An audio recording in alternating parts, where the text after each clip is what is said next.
Good morning. Happy Wednesday. Today's Wednesday, which means that it's Q&A day. I'm going to take 3 questions that you guys have asked in previous videos, and I'll answer the ones that I found interesting, the ones that I wanted to answer. I get a lot of comments and I can't always answer them, but I do read all of them. I do that daily, and that's how I pick the questions. So we got 3 questions today that I thought were pretty cool. Let's get started. The first question is from Daniel Larkin. Daniel is asking me, how do you freely and easily move around the neck? I'm curious to know if there are any methods that you use, like transcribing solos, exercises, anything that helped you to attain that fluency. Great question. Thank you for the comments. Thank you for saying that I am able to smoothly use the fretboard. I don't know if it's true. I still feel that there's room for improvement, always. But I know what you're saying, though, because I remember for the first few years of playing, to maybe the first 6 years of playing guitar, I felt very locked into positions and shapes, and my playing was very limited in that sense. And it's kind of a weird thing because there is definitely benefits of knowing your shapes because they help you learn a piece of the fretboard, one piece at a time, and that's easier than learning the full fretboard, especially if you consider all the different keys, all the different scales, all the different whatever, fill in the blanks. So yeah, doing it bite-sized like that and limiting your knowledge of the fretboard into smaller positions helps, but it also creates kind of a boxed type of playing, and your fingers are always going to gravitate towards the same types of intervals because they go towards their comfort zones. So the way that I did it was not with a particular exercise. It wasn't even conscious, but this is what really helped. And I feel that I'm repeating myself a lot. I'm sorry if you've been a watcher of this channel for a while and you noticed that, but that's the only way that has worked for me. And the best way to be comfortable with the fretboard is to not think about the fretboard. And the best way to not think about the fretboard is to put the guitar down. Literally, put it down on your practice session. So that's not going to help you. That's not going to help your technique, but it does something very important. When you put your guitar down and you do the exercise that I'm going to tell you to do, it helps you think like a musician instead of like a guitar player, for lack of a better word. And that's very important. And I can usually tell if this guy is thinking like a musician or like a guitar player, and it's fairly easy to say. If you start hearing all those mechanical, guitaristic types of licks and things like that, and if all the solos kind of sound the same, well, that person is more likely thinking like a guitar player. I'm guilty of it, too. I'm not saying that, not saying that I'm above that. I'm not, but I know how to fix it. And you put your guitar down, and it doesn't matter what you're working on, but let's say that you're working on phrasing. You can work on phrasing without your instrument, anywhere, as a matter of fact. As long as you have a musical bed, like a backing track or even a song on the radio.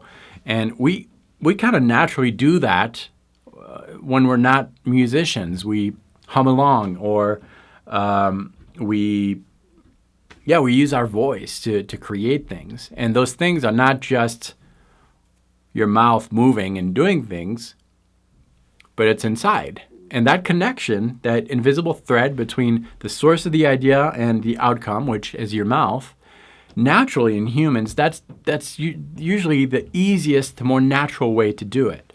We need to get that thread from, I'll say that this is the source of the idea, or here, wherever you think it is. From here to the mouth, that's the natural train of thought. That happens every day. That's what's happening right now when I'm talking to you. I've got the ideas coming out very, very, very fast, almost instantly. It's not instant. I've got the idea, then I say it, but it's so fast. That needs to happen instead of happening like this. It needs to happen like this. So yes, the thread is longer, right? The nerves, there's more nerves, more whatever. I'm not a biologist. Whatever's happening between the source of the idea and the fingers, it's longer. but it can be very, very fast. And that's what you aim to do. So the first step is to put your guitar down, because that's going to give you a better idea of what's happening in here. Because often if you just have your guitar, the idea doesn't even start from here. It's just shooting out of the fingers, automatic licks and fingerings and things like that. Putting your guitar down is going to make you aware of what's inside. So sing over a backing track or compose out loud. I don't know where that came from.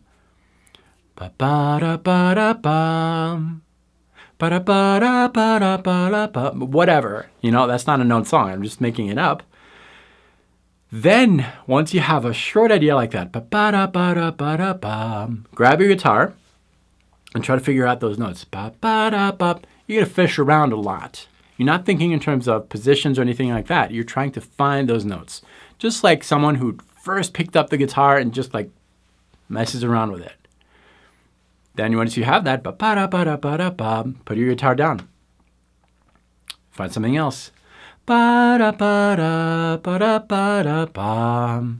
your guitar. Do it again. Do it 3 to 5 times in a session. Doesn't have to be very long. Less than 3, that's not enough. More than 5, it's not necessary. Every day. And in a month of doing that, where you have your guitar down, you sing something, you don't know what it is, it's not something you heard, you make a new song every day or a new theme or something small. Doing that work, eventually, after a month, you're going to start to feel that grab your guitar, oh, I did that in 30 seconds. I figured out those notes. Whereas a month ago, it took me 5 minutes.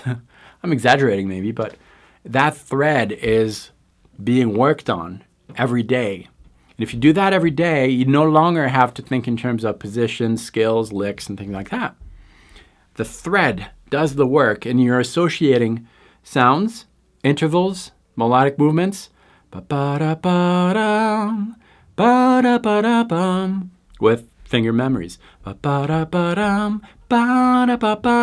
can almost play it without looking. It happens without having to think about it. Just do that exercise. I guarantee in a month, you start to see progress, but really do it every day. 5 minutes every day. You'll see huge progress, and that's where you can unlock things on the fretboard, and that's how being more fluent on the instrument can happen. I hope that helps. Great question. I love that topic. By the way, if you haven't seen Monday's video, so just a few days ago, I'm actually using that, going more in depth in the Monday Masterclass. So check that on out if you haven't, or rewatch it. I think it kind of shows you what I'm talking about. Great. Question number 2. Do you have any tips on composing music for video games or movies? Yes. Awesome. I love that topic. That's probably one of my favorite things to do. One of them. I've got several favorite things to do. But so creating music to go with a picture, a moving picture, whether it's movie, an ad, a video game. And that's very relevant, actually. You don't know this. I haven't said it, but I'm actually working on a video game score right now. Nothing like huge, but I'm part of this group called Gangsoft. Joined when I was probably 17. So I'm 39, so 22 years ago. Is the math correct? Back then, I was still living in France, where I was born and raised, if you don't know that. And I joined this group back then. It was on the Dreamcast. Remember Sega Dreamcast? And we were just those guys, Brian, the main developer, and Joey, the artist, were looking for a guy to make music for demos and emulators and homebrew things. And at the time, the homebrew scene was pretty big. And I emailed them and got the non-paying job. Now Brian is working for Microsoft, and I've done some paid work for them in the past, and Gangsoft still exists in a way. And we're working on a video game right now. So right now, this is very relevant to me. The tips that I would have is, first of all, have a good idea of how the game's going to look like, or how the advertisement, or just watch it if you can. Right now, I can't because we're still figuring things out. it's a shooter game and with different time periods. But gather as much elements as you can as far as the story goes. So I'll give you an example. Let's say that you've got to work on, you're doing a video game and it's a shooter game, space shooter, but it happens in the World War II era. That's actually what's happening right now. I've got to do that. And so what I would start to do is to start listening to different pieces of that era. And then think of all the different themes that you can find, like World War II, kind of war, maybe epic type score or whatever. And then one thing that's very important before you start writing is to have an idea of the pace of the game. So this is a shooter, it's a faster game, so find your tempo to start working with. If it's an advertisement or a trailer for a movie or something like that, watch the movie, import that into your sequencer, and whenever something important happens, like a change of scene or a cut or someone's running, and then there's a transition where someone's drinking coffee, add some markers there, because those are going to be some key points in the visuals that you want to match with your music. And especially if it's something like a movie, you're not locked into the tempo. You can have multiple tempos. You're just kind of like painting over the movie with an extra layer, the sound. So work on your tempo first. Once you have your markers and your tempos and your pace, that's where you fill in the different elements. But I found that if you follow the tempo correctly, and that can change again if it's a movie, for example, whenever there's a scene transition, if you follow that, whatever you do in the back is almost not as relevant as the pace of the piece. It's very important. And then something that I really like to do is to not compose with an instrument when it's for movies, because that's where, and I mute the sound, and I just kind of hum over. The epic thing, the World War II, something that comes to mind is like a rhythm element. I'm thinking about that in my mind. No instrument.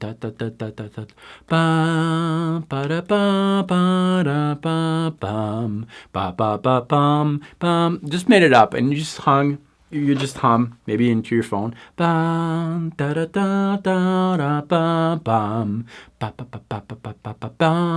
Just hum ideas like that. Overdub on it later. Like, I don't have a multi-track on my phone, but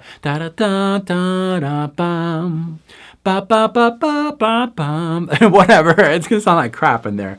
Got a lot of ideas in there that kind of sound like that. But then you import that into your computer or whatever, and you replace that with MIDI sounds, instruments, and go with the flow. But compose in your head first and sing over it. That's a good tip. I will make a full video on composing, maybe to that video game score project, actually, for maybe a Friday video. So keep an eye on this channel, and I'll make a fuller video. Great question. Today's last question is from Steve M., who just got a new keyboard and a DAW setup. So congratulations, Steve. That's awesome. And Steve finds that it's much easier to translate basic theory to a keyboard, especially visually. And he's asking me, how do you feel about using a keyboard as a guitarist to help musicality and theory? I feel good about it. I think it's a great idea. For a long time, again, when I was beginning, I thought that if you're going to be a guitar player, just study guitar. Anything else is going to distract you. Now I really think differently, especially with the keyboard, and especially since I just like you, since I got my MIDI keyboard and got into music production at home, I feel that this has unlocked a lot of things on the guitar. Really has. Sorry, I'm confused. There's stuff going on in the background here. I'm unzipping a bunch of files. That's why. Yes, I definitely think that studying basic theory on the keyboard visually will really help your understanding of theory on the guitar. Studying theory purely on guitar can be a difficult thing. Even learning how to read music on the guitar, because simply you can play the same exact pitch on different strings, different notes, and different strings. That can be very confusing. But the way the layout is on the keyboard will really help you visualize those half steps and full steps. It's a very simple way of organizing things. You've got one shape here, with the C note, and then you've got a black note, a white note, a black note, and so forth. That layout is repeated over and over. There's no strings involved. There's not that extra layer that you get on the guitar. So yes, that's an awesome way to do it, and it's really helpful. So if that's what you found and you're continuing that path, don't worry like I did when I was starting out that it would take out from your guitar playing. It's going to enhance it. It's going to help it. And it's going to give you new ideas. And I think that's a lesson that I learned over the years, and that I think is really beneficial, is that don't think of yourself as a guitar player or a keyboard player or a trumpet player, or whatever it is, because that's very limiting. Instead, think of it as you, the musical you, who you are musically. And that can take a lot of different forms. You can bring out all these ideas just on the guitar. But if you only think like, I'm a guitar player, then you tend to think like, here's my guitar. What does this allow me to do? Instead, think of, this is me, this is my idea. I've got all these tools around. Maybe it's a guitar, maybe it's something else. How can I take out that idea that's inside of me, that's unique to me, through whatever tools I have? And that's opening up a world of freedom that I want you to experience. And that's my tip. Guys, thank you for all these questions. Those are great. I really like getting to know you, and I like getting to know myself too by answering these questions. That forces me to organize my thoughts and rethink some things, and that's great. If you have any questions, leave them below. I might pick it in the next episode. Remember, I read all the comments, and I will see your question. Thank you, everyone. Have a great week. Don't forget to check this Friday's video, a couple days, and subscribe, because every once in a while I upload other types of videos, not on one of the scheduled days, which are Mondays, Wednesdays, and Fridays. Mondays, you have a free, longer guitar masterclass. Wednesday, Q&As like this, and Friday, it's a surprise. And in between, sometimes you get random things like I did over the weekend. Have you seen that one? Thanks, everyone. Have a great weekend. I'll see you next time. And until then, salut.